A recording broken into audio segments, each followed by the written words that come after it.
Junho de 2013 foi um mês histórico para o Brasil. Milhares de cidadãos foram às ruas nas grandes cidades e no interior reivindicar por melhores condições de educação e saúde e menor violência policial. Mas o estopim destas históricas manifestações foi o aumento de 20 centavos na passagem do ônibus em São Paulo. Os atos foram organizados pelo movimento Passe Livre, que desde 2005 luta por melhores condições de transporte. A questão do transporte público, que é caro, lento e de péssima qualidade, interfere diretamente na vida do cidadão brasileiro. E é sobre esse tema que falamos hoje no Espelho Urbano. Olá, meu nome é Marcela Contrucci e começa agora mais uma edição do Espelho Urbano. Quem apresenta o programa comigo é o Luiz Fernando Moreira. Olá, Luiz. Tudo bem, Marcelo? E como convidado especial, contamos com a presença do presidente do Núcleo Regional de Campinas do Instituto de Arquitetos do Brasil, Alan Cury. Obrigada pela presença, Alan. Obrigado a você, Marcelo.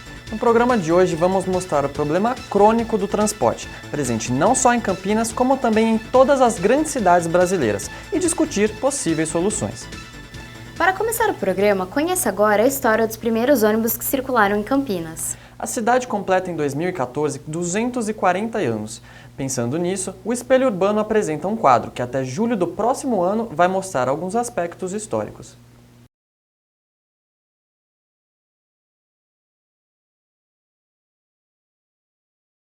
Não pago bonde, iaiá, não pago bonde, ioiô, não pago bonde que eu conheço o condutor. A urbanização acelerada a partir da década de 1930 e as restrições da política energética colocaram em xeque o principal meio de transporte da época, o bonde. 14 linhas de bonde divididas entre as regiões da cidade auxiliavam a população campineira, que na época era composta por cerca de 120 mil habitantes. O mesmo processo de urbanização favoreceu o surgimento dos serviços de ônibus. Em Campinas, no início, foram criadas 15 linhas. Algumas delas existem até hoje, como a linha para o Campos Elíseos, que na época ia até a cidade. Outras foram herdadas dos bondes, como a atual 253, de Swift a Boa Vista, antigamente com ponto final no bairro Bonfim, ainda atendido pela linha. Com a expansão do transporte urbano, o monopólio de empresas estava presente desde aquela época. A CCTC, Companhia Campineira de Transportes Coletivos, teve exclusividade até 1980, em um total de 537 ônibus na cidade. Após o término do contrato, foram criadas as áreas de operação exclusiva. Campinas foi dividida em 6 regiões e cada uma delas era atendida por uma empresa diferente, em um regime de permissão e não mais de concessão. Apenas a região central era conhecida como neutra, onde livre circulação dos ônibus era permitida. Conheço o condutor. Quando estou na brincadeira, não pago bonde nem que seja por favor. Vamos começar agora com o arquiteto Alan Cury, mas antes vamos conferir com o Luiz alguns dados atuais. O transporte público em Campinas é composto por 4 linhas, responsáveis por atender todas as regiões. As 4 empresas que administram as linhas possuem juntas mais de 1.000 veículos em circulação. E somando os veículos das cooperativas, chegam a um total de 1.250. Apenas metade são acessíveis a portadores de deficiência. O número de passageiros em dias úteis atinge uma média de 633 mil.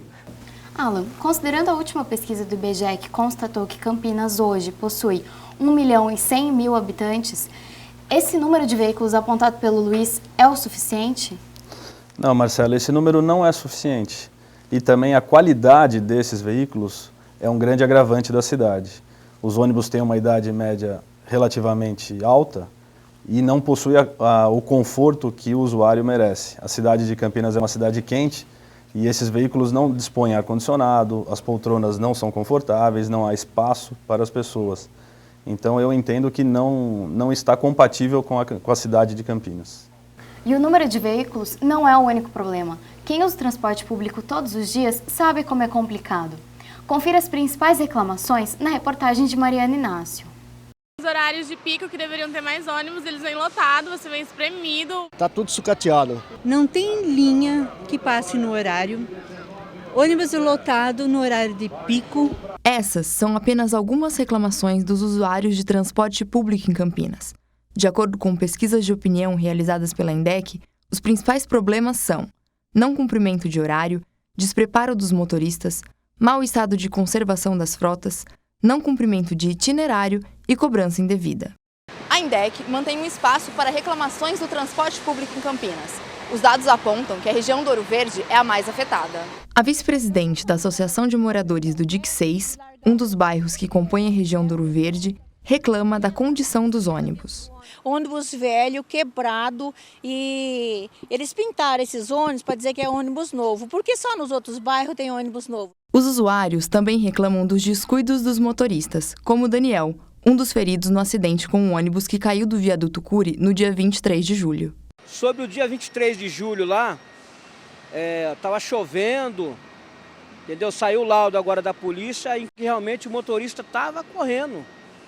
Entendeu? Então o sistema de transporte é que ele precisa ser revisto. O presidente do Conselho Municipal de Trânsito e Transporte de Campinas afirma que as regiões periféricas são as mais problemáticas da cidade. Hoje o sistema não é igualitário, as regiões centrais elas têm melhores condições para ofertar esse serviço e as regiões mais afastadas do centro, na periferia, ela tem problemas ainda com questões de pavimentação. Para ele, as mudanças devem partir do governo e de forma bem rápida. O governo público ele tem que ter a opção ou transporte público de massa ou transporte individual. Vão ter que ter essa escolha acho que de forma muito breve. Agora vamos ver a resposta do secretário de Transporte, Sérgio Benassi. Eu devo dizer que o sistema de transporte de Campinas está na frente da maioria dos grandes municípios do Brasil. Seja na qualidade, seja na eficiência, seja nos índices que medem o atendimento à população. Não estou satisfeito com isso, mas é como diz, nesse drama de caráter nacional, a gente não deve colocar Campinas como algo no fim da fila. Qual a avaliação do transporte público que o senhor pode fazer? Acredito que uma cidade como o porte de Campinas, com toda a tecnologia, as universidades, a capacidade empregada que ela tem, ela merece uma atenção maior. E então a diversidade de transportes públicos de massa, de qualidade, ela é fundamental para a nossa cidade. Alan, mas qual é o principal problema hoje no transporte de Campinas? O principal problema que eu entendo é que a cidade optou no passado por um espraiamento do seu perímetro urbano. Então Campinas ela só permite a verticalização e o adensamento das pessoas na região central. Nas demais regiões, tudo que a gente pode ter são terrenos, são casas, são escritórios térreos, e isso acaba causando uma necessidade de mobilidade muito grande. Se a gente inverter, se a gente compactar a cidade de Campinas e usar muito mais o elevador como um meio de transporte vertical, muito mais do que se ter que deslocar pelas ruas, essa seria uma solução muito boa para melhorar a qualidade de vida da sociedade. Não só os passageiros têm que enfrentar a rotina puxada dos circulares, os motoristas de ônibus também. A reportagem é de Milena Andrade. Há 25 anos, Osmani de Matos é motorista. Todos os dias ele acorda às 3h30 da manhã e só retorna para sua casa às 7h30 da noite. Saio da minha casa às 4 horas da manhã, chego na garagem por volta de 4h25, mais ou menos. O intervalo que sobra para descanso depende muito do trânsito, né? Aí às vezes sobra 5 minutos. O tempo é um dos principais desafios. Seu horário de almoço, por exemplo, é às 8h30 da manhã, momento em que geralmente as pessoas fazem a primeira refeição do dia. A gente aproveita o horário de almoço para esse fim, para um descanso, porque para almoço não tem como. De acordo com o Sindicato dos Trabalhadores de Transporte Rodoviário de Campinas e região, as principais reivindicações desses motoristas são o aumento no horário de almoço e local adequado para as refeições, faixas exclusivas para ônibus e maior segurança nos pontos finais das linhas. Além dessas dificuldades, os motoristas lidam também com a falta de infraestrutura dos ônibus. Entretanto, quem trabalha com transporte possui histórias engraçadas. Eu saí esses dias aí, eu fazendo a linha da 371, na Avenida Anchieta, uma passageira deu uma olhada para mim e entrou dentro do ônibus. A hora que eu seguia a Eurosivo Maia, não seguia Brasil, ela falou, esse ônibus não está indo para PUC? A cobradora falou, não está indo não, esse ônibus está indo lá para o Shopping Dom Pedro. Ela falou, eu vi o motorista e eu entrei dentro do ônibus, nem olhei o itinerário. E há uma boa relação com os passageiros e o esforço do trabalhador que faz a profissão valer a pena. É uma profissão que a pessoa tem que gostar, porque existe muita dificuldade nela. Então o ponto bom é o contato que a gente tem com o passageiro, as amizades que as pessoas fazem no dia a dia e preparar para o dia seguinte, começa tudo de novo, né?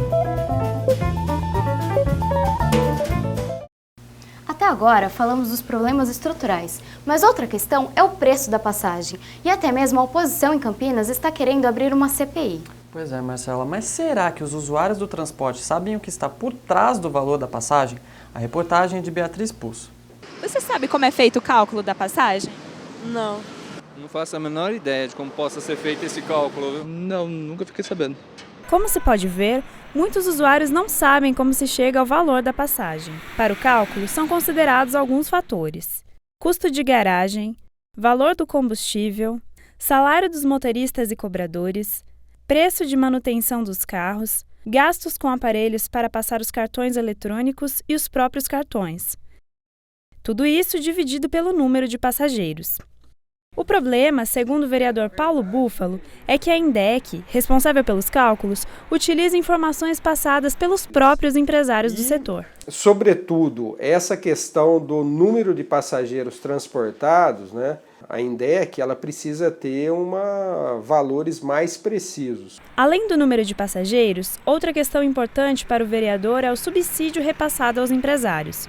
Foi por essas razões que protocolou o pedido de abertura da CPI. Nós fomos buscando também juridicamente, né, comprovar e encontramos decisões judiciais aí em nível federal, de última instância, comprovando que subsidiar uma gratuidade é uma situação que não cabe dentro da legislação.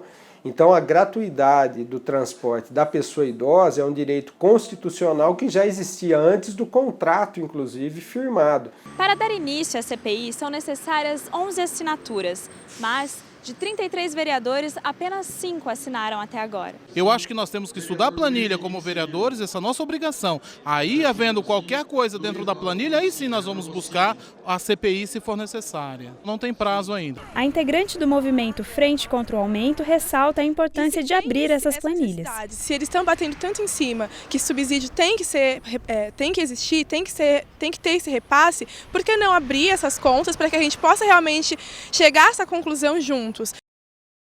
Agora vamos ver a opinião do secretário de Transporte, Sérgio Benassi. Se a gente quer melhorar a qualidade do sistema, se a gente quer dar mais eficiência nele e a gente quer fazer com que as pessoas utilizem transporte público, inevitavelmente tem que vir uma política de subsídios que a sociedade como um todo decide e aplica. Historicamente, os governos brasileiros investiram pouco em transporte público. Por outro lado, recentemente o transporte individual ganhou incentivo do governo, que reduziu impostos para a aquisição de carros novos. Segundo o Denatran, circulam oficialmente mais de 43 milhões de automóveis no país, um aumento de quase 50% em relação a 2008, quando houve a primeira redução do IPI para incentivar a compra de carro zero. Para se ter uma ideia, a frota de carros em Campinas cresceu 5% no período de 2012 para 2013, contabilizando 1,3 veículo por pessoa, número superior à média do estado. Com a prorrogação da redução do imposto até o final deste ano, apesar da colaboração econômica e da geração de mais empregos, discute-se a questão da sustentabilidade e crescente impacto no trânsito das grandes metrópoles. Em decorrência disso, como o senhor que é urbanista aponta soluções para o problema? Se a gente conseguisse transformar Campinas numa cidade mais compacta, onde a habitação popular estivesse próxima dos lugares de trabalho, onde houvesse a diversidade de ocupação na cidade de Campinas, isso seria uma grande solução para a questão da mobilidade. Para quem está em casa entender melhor, você tinha citado sobre os elevadores verticais. O que seria isso? Então, Marcela, numa cidade compacta, onde as pessoas conseguem morar próximas do trabalho, o meio de transporte delas nas vias públicas vai ser o pedestre, vai ser a bicicleta ou até mesmo o transporte público, mas em pequenos trechos. O elevador carrega muita gente por dia numa cidade como Campinas. E esse elevador ele não acarreta em trânsito na cidade. Você tira a pessoa de grandes distâncias, você evita que as pessoas morem só no entorno da cidade e tenham que vir até o centro trabalhar, você acaba trazendo um tipo de mobilidade que é muito mais eficiente. Bom, um outro aspecto do transporte em Campinas é que o prefeito Jonas Donizete está mais uma vez tentando reativar o VLT. É isso mesmo, Luiz? Pois é, Marcela, o VLT, Veículo Leve sobre Trilhos, teve o seu projeto iniciado nos anos 90 e funcionou até 1995. O prefeito Jonas Donizete encaminhou em agosto um pré-projeto para o Ministério das Cidades propondo a reativação do VLT. A proposta é ligar o aeroporto de Viracopos ao centro e alimentar a região Ouro Verde e Campo Grande. Segundo o secretário municipal de transporte, Sérgio Benassi, a maior parte da verba deve vir do governo federal, mas também inclui parcerias comerciais. Alan, o VLT seria uma solução para os problemas do transporte em Campinas? Seria, sem dúvida. O VLT é uma ótima opção de transporte. O VLT ele tem uma questão de modulação do seu carro, quer dizer, ele pode atender a demanda, o número de passageiros serem atendidos conforme a demanda. Ele é um equipamento elétrico que ele não produz ruídos e ele também gera muito pouco impacto ao meio ambiente, ou seja, ele é um transporte bastante sustentável. E a grande vantagem, urbanisticamente falando, é que o VLT ele pode atravessar praças, jardins, calçadas. O trilho do VLT não é uma cicatriz na cidade, como é, por exemplo, o BRT, que ele transforma corredores de ônibus, que são intransponíveis pela sociedade, em eixos de circulação.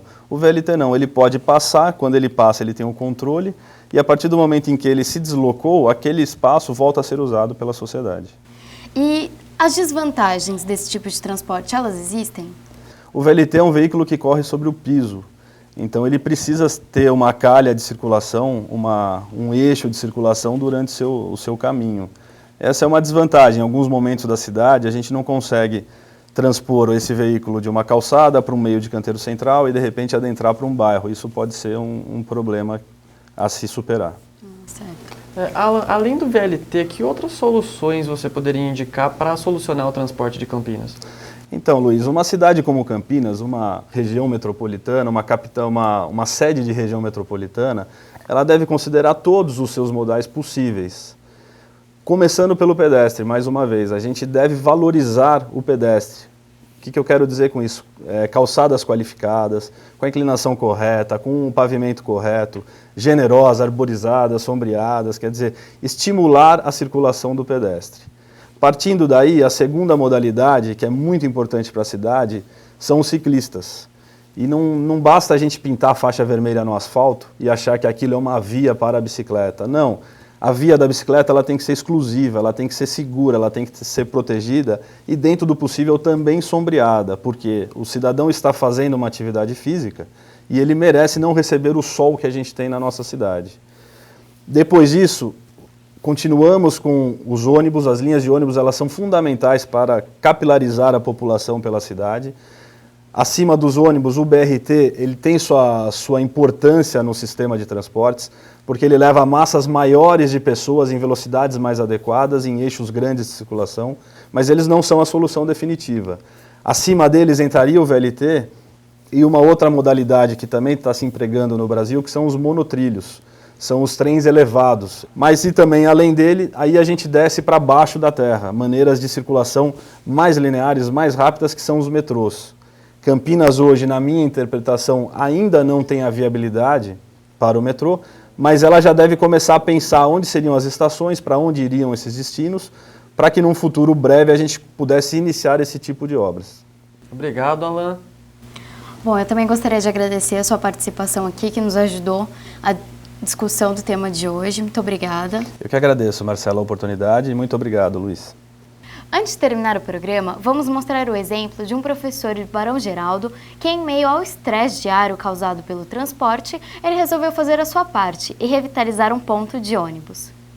Batizado como ponto de ônibus VIP, a parada conta com revisteiro, torneira, filtro de água, jornal do dia e iluminação própria. Por meio de um bilhete fixado ao ponto, o professor egípcio Ahmed Eldash passa um recado aos usuários. O Brasil é um presente para todos nós, sem igual na face da terra. Vamos entregar um Brasil melhor para nossos filhos e netos. Com essa atitude exemplar, terminamos o Espelho Urbano de hoje.